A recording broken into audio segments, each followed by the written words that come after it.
Hey guys, and welcome to Uncovered, where we uncover history and disinformation. My name is Chattery, and I'm here with my co-hosts. I am Salve. I'm Elias. This is Abdul. And for today's podcast, we'll be diving into Operation Infection and whether the CIA was involved with engineering HIV as a bioweapon. So before we begin, we need to examine what disinformation and the historical context of Operation Infection. So do you guys know what disinformation is? Yeah, disinformation is the deliberate spread of information with the intention of deceiving people. It's actually a false information which is intended to mislead.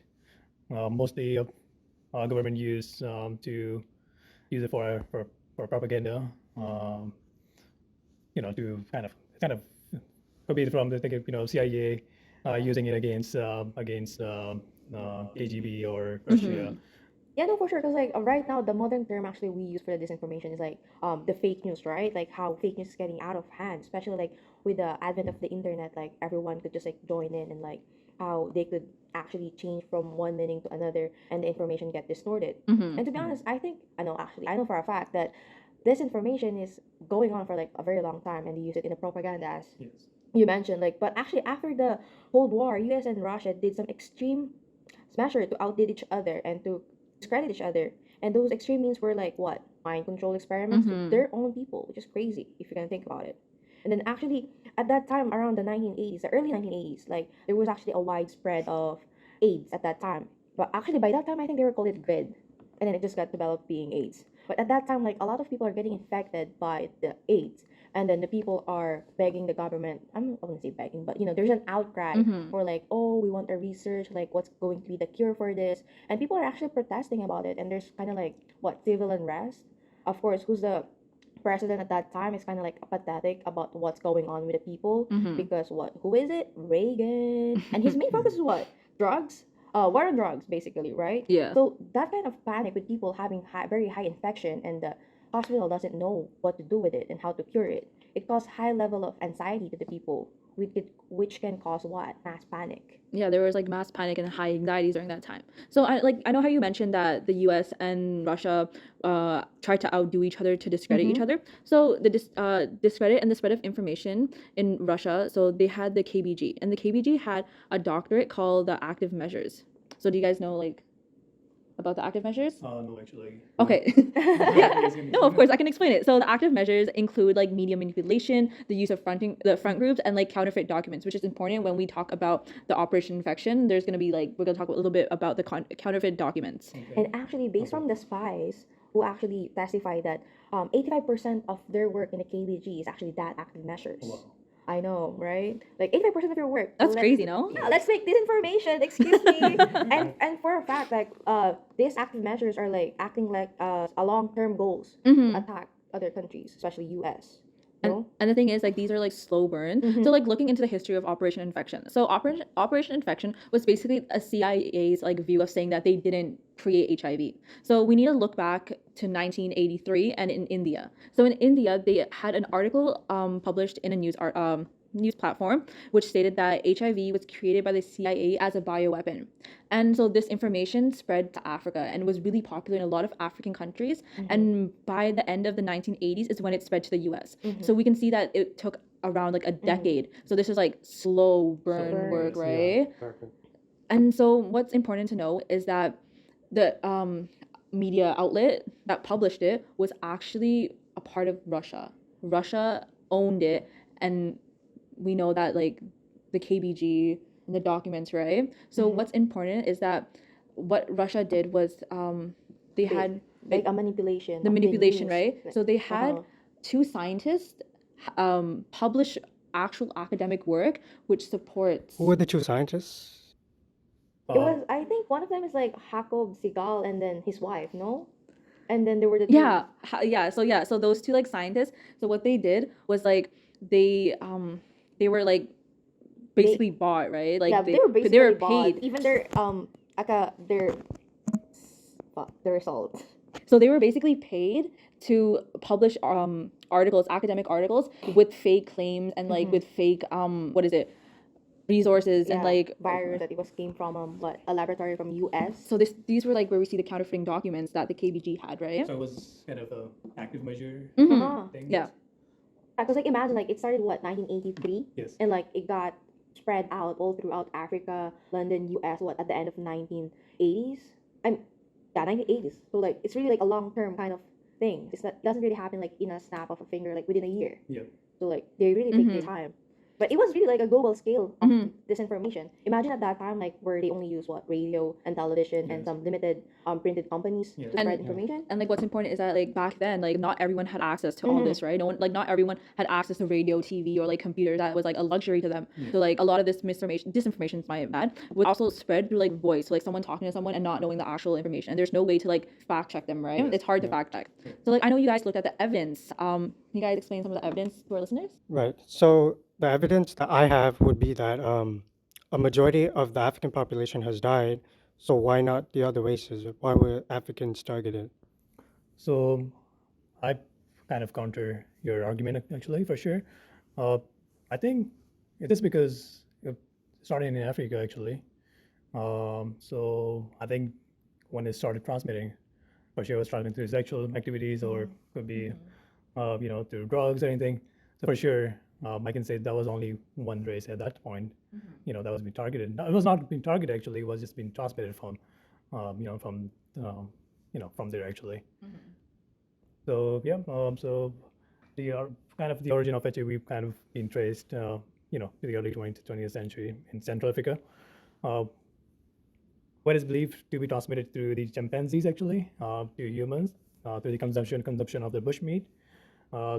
The virus then spread throughout the world through various means, including sexual contact, blood transfusions, and drug use. Okay.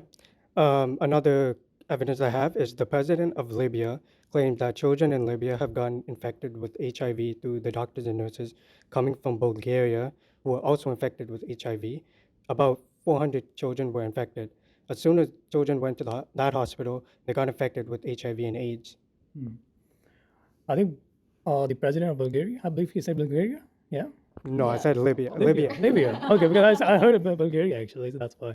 All right, so president of Libya actually, for sure, I think he's probably claimed over there, but I don't think so. He is kind of the the expert in the field who can talk about the HIV was kind of a bioengineered by the CIA.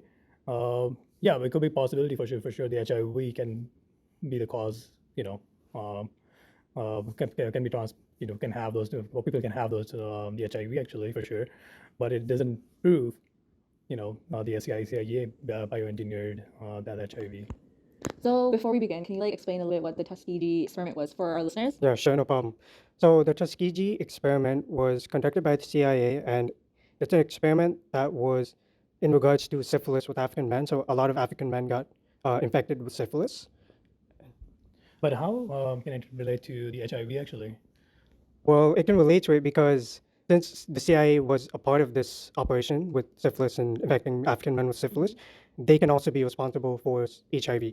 But is there any evidence that can support actually? Because if there's no evidence for sure, there's a lot of disinformation in the what you can say in the air. Like a lot of people think like CIA did this or Russia did this actually, and then same way you're saying about CIA did the Tuskegee experiment and they can also do that.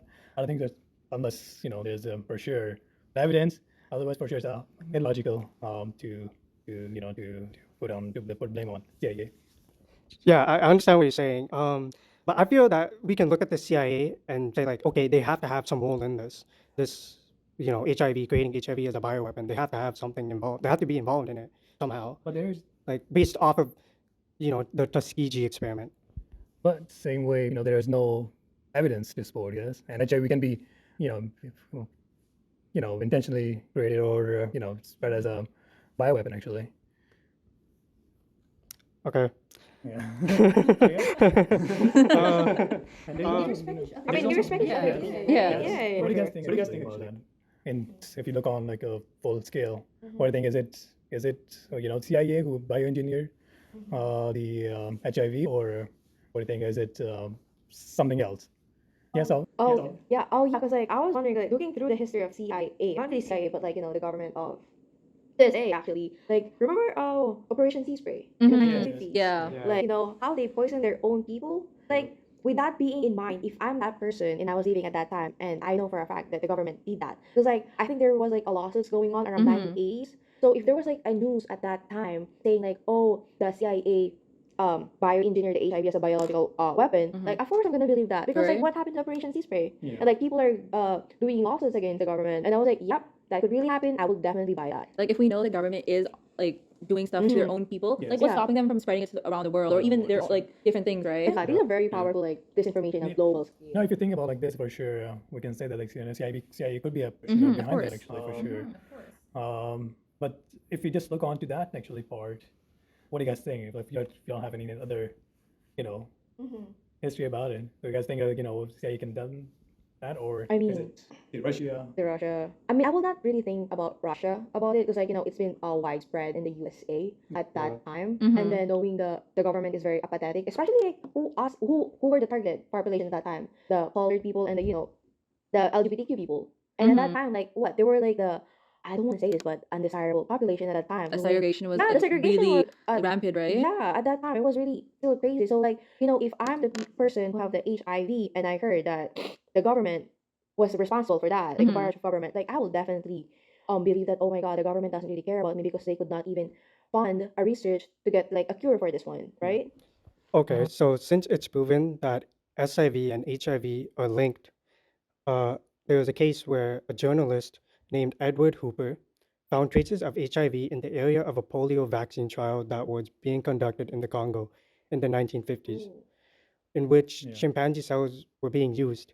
The royal scientist, which basically like a meeting of scientists, claimed that his claim was false, saying that chimpanzee cells were not being used. Hooper then said that the vaccine samples were not produced in Africa and were produced somewhere else and by someone else.